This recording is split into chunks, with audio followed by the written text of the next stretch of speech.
pag hindi na raw viral, pag hindi na raw trending, iniiwan na.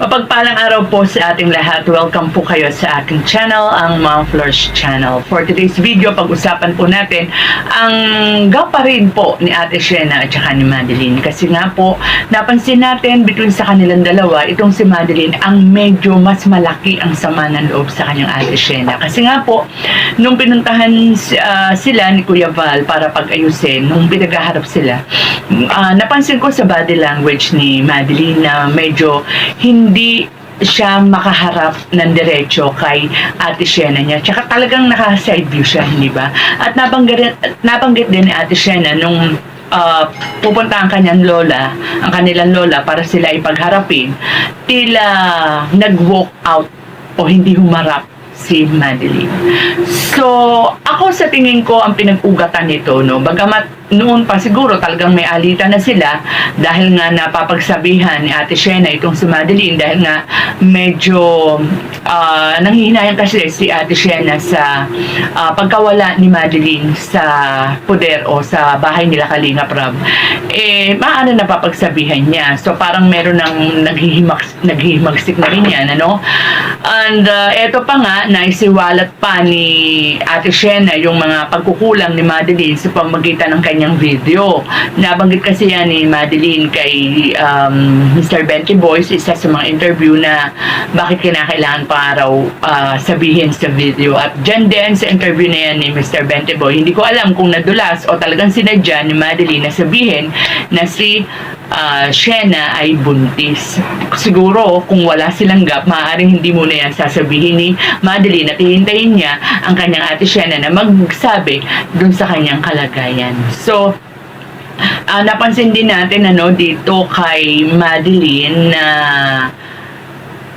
taliwas yung sinasabi niya doon sa mga, kumbaga, napapatunayan naman ni Ate Shena. Like for example, tinatanong siya ni Kuya Val kung nagpatingin na. Sabi ni Madeline, nagpatingin na, na-ECG na. Kaso daw, niwala raw ni Ate Shena ang resulta at hindi raw pinatignan sa doktor na mariing pinabulaanan niya ni Ate Shena dun sa kanyang latest vlog o video at pinakita niya pa yung resulta ng ECG. Katunayan na hindi niya niwala at talagang sinamahan niya si Madeline para ipakita yun sa doktor at sinabi ng doktor na walang sakit o walang problema, normal ang resulta. Ang nagiging dahilan daw kung bakit laging, kumbaga, nahihilo, payat, mapaputla si Madeline, siya na rin daw ang may gawa dahil ginagabi raw o kumbaga, alanganin na kung umuwi, matutulog maghapon, gigising ng alas 6 ng gabi, tapos maliligo, no? So, sa ganyan nga, sa ganyan, bali, ang pinag-ugatan ng kanilang alitan. So, wala naman tayong kinakampihan, kaya lang, Madeline, sana papakinggan mo si Ate Shena at huwag kang magdamdam. Kung halimbawa man na nagkamali siya, alam mo, wala namang perfectong tao. At saka isipin mo na lang yung mas marami niyang nagawa, yung sakripisyo niya. In fairness kasi kay Ate Shena mo, nakita naman natin ang kanyang naging responsibilidad sa inyo. At kung sakalin man siya ngayon ay bubuo na ng kanyang pamilya, unawain at nasa edad na naman siya. Yan si Shena, kahit na hindi 4-year course ang kanyang kinuha, kahit pa paano may tatapos siya, may certificate yan. Sana ikaw rin, Madeline, At yung sinasabi mo na gusto mo nang pabukurin sila Ate Shena mo, meron ka naman diyang katwiran, anak. Kaya lang, ang tanong is makakaya mo ba? Magagawa mo ba katulad ng ginawa ni Ate Shena mo? Na kayong magkakapatid, lalo-lalo na si Bombay may sakit. Kaya nga, maraming salamat kay Kuya Val kasi napakaganda nung iniisip niya na ayaw niyang pahiwalay dyan si Ate Shena.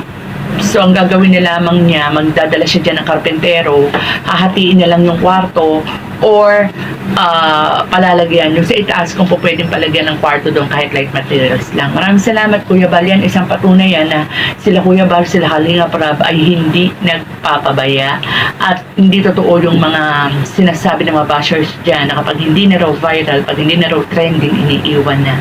Patuloy at patuloy na tumutulong ang mag-amang matubang. Hindi man sila ang nakikita sa vlog, pero sila rin ang utak niyan. So, Madeline at Shena, kumbaga marami mang pagsubok, pero sabihin natin maswerte pa rin kayo kasi hindi kayo iniiwanan ng mga sponsors. Nandiyan ang Kalingap, Kuya Val, Kalinga Prab, at saka syempre si Mr. Benty Boy. Ate Shena, para sa iyo naman, kahit nasabihin natin huli na to, pero sana nung panahon na nag-decide kang makikipag-live-in ka, nagsika muna ng payo kina Kalinga Prab, no?